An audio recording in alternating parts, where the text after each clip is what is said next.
Para cobrança de escanteio é o Tigre da PM, o Tiradentes.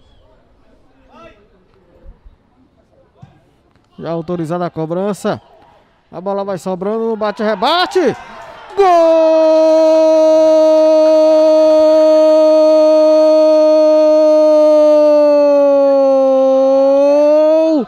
do Tiradentes. O gol depois da cobrança de escanteio. Ali o Samuel, a bola sobrou para ele. Você tá vendo aí de novo na cobrança de escanteio. A bola sobrou naquele bate-rebate.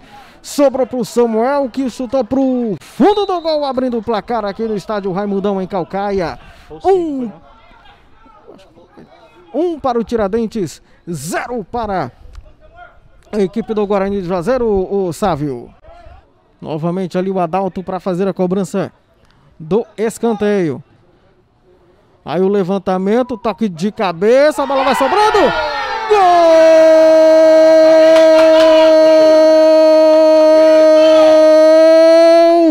do Guarani! Na insistência do Guarani de Juazeiro, empata aqui no estádio Raimundão, em Caucaia. Depois da cobrança de escanteio, o Guarani de Juazeiro empata. Empata aí o Guarani. E para a cobrança do lateral, Eduardo. Toque de cabeça ali do Alain. Volta a jogada aqui com o Eduardo. Ali o Alexandre vai para cima. O Tiradentes, o toque. Gol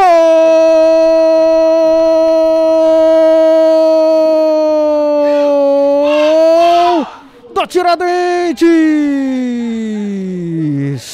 Paulista, camisa 7, no toquinho por cobertura ali em cima do goleiro Rafael. Você tá vendo de novo aí, ó, na jogada do Tiradentes. O Alexandre deixou livre de marcação ali o Paulista, camisa 7, que apenas encobriu ali o goleiro Rafael.